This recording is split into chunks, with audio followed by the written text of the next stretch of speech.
ہمارے ساتھ تجزیہ کار امیر عباس صاحب بھی موجود ہیں، تو ان سے بھی بات کرتے ہیں۔ امیر عباس صاحب، جس طرح سے کہ ہم دیکھ رہے ہیں کہ جیسے جیسے نتائج آ رہے ہیں، بی جے پی جو ہے وہ گورنمنٹ بنا سکے گی، اور اگر بناتی ہے تو اتحادی جو جماعتیں ہیں ان کو اپنے ساتھ لینا پڑے گا، لیکن مودی سرکار جو ہے کبھی انہوں نے نہیں شامل کیا کسی کو اور خود فیصلے لینے کی عادی رہی ہے۔ جی بہت شکریہ۔ دیکھیں، حکومت بنتی تو واضح نظر آ رہی ہے، مجھے اس میں کوئی ابہام نظر نہیں آ رہا، کیونکہ 272 کی سمپل میجورٹی کلیم ہوتی ہے انڈین قومی اسمبلی میں، جس کو وہاں لوک سبھا کہا جاتا ہے۔ 543 کل نشستیں ہیں اور 272 اگر جس کے پاس ہوگی، وہ چاہے سنگل لارجسٹ پارٹی ہے یا وہ الائنس کے صورت میں سامنے ہے، وہ حکومت بنا سکتی ہے۔ اور ابھی تک جو مودی صاحب کا جو الائنس ہے، جس میں وہ اور ان کے ساتھ باقی جماعتیں ہیں، وہ تقریباً 200 کچھ 98 رپورٹ کر رہے ہیں، کچھ 295، یعنی 290 سے زیادہ۔ تو سمپل میجورٹی تو وہ 272 سے بڑی آسانی سے ان کا الائنس حاصل کر چکا ہوا ہے۔ اصل چیز یہ ہے کہ جو 2019 کا الیکشن تھا، اس میں مودی صاحب کی جو اپنی جماعت ہے بی جے پی، صرف بی جے پی کی 303 سیٹیں تھیں، اور جو الائنس تھے مودی صاحب کے، ان کو ملا کے ان کی 353 سیٹیں بنی تھیں۔ صرف مودی کی 303 تھی۔ ابھی مودی اور ان کے ساتھ ساری جماعتیں جو الائنس میں، وہ ملا کر بھی 300 سیٹیں کراس نہیں کر پا رہے ہیں۔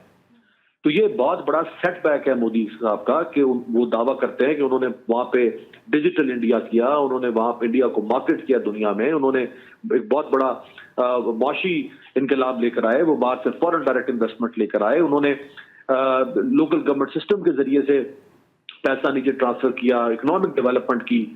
اس کے باوجود ان کی تو اب 303 سے سیٹیں 320 25 ہونی چاہیے تھی اپنی بی جے پی کی، لیکن بی جے پی اور اس کا الائنس ملا کر بھی 300 سیٹیں پوری نہیں کر پا رہے ہیں۔ تو یہ ایک سیٹ بیک ہے۔ دیکھیں، اس الیکشن سے پہلے جو پری الیکشن کا مرحلہ تھا، اس میں ہم توقع نہیں کر رہے تھے کہ انڈیا جو کہ ایک سیکولر ڈیموکریسی ہے، جن کا سیکولرزم تو اس لیول پہ ہے کہ ان کے پاسپورٹ پہ یا جو باقی سرکاری ڈاکیومنٹس ہوتے ہیں، ان میں یہ مذہب کا خانہ تک نہیں رکھتے، سوال نہیں کرتے کہ آپ کا مذہب کیا ہے۔ اس حد تک سیکولر ڈیموکریسی ہے۔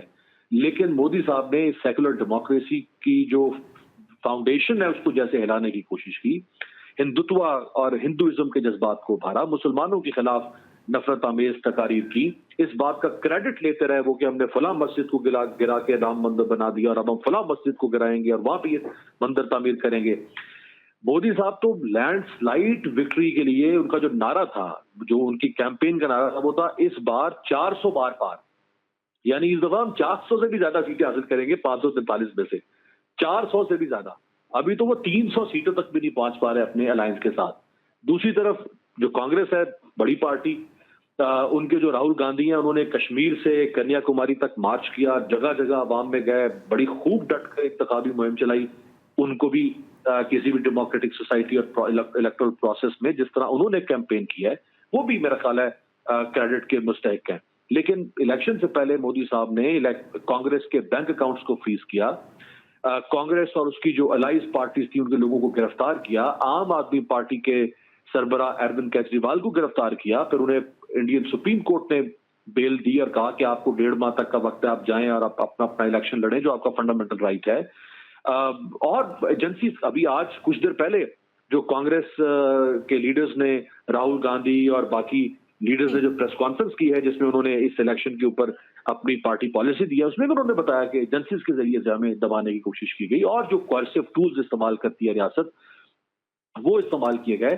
اس کے باوجود مودی 300 سے اوپر نہیں جا پا رہے۔ تو اصل میں تو یہ سمجھے، دیکھیں، ان کی شکست ہے۔ ہاں، یہ ضرور ہے کہ انہوں نے اپنی حکومت کو بالکل آپ رکھ صحیح لیا کہہ رہے ہوگا۔ ہیں امیر عباس صاحب، کہ یہ شکست جو نظر آ رہی ہے، آنے والے وقتوں میں اس کا واضح طور پر جو ہے وہ اندازہ ہو جائے گا۔ آپ کا بہت شکریہ امیر عباس، ہمارے ساتھ موجود سینئر صحافی۔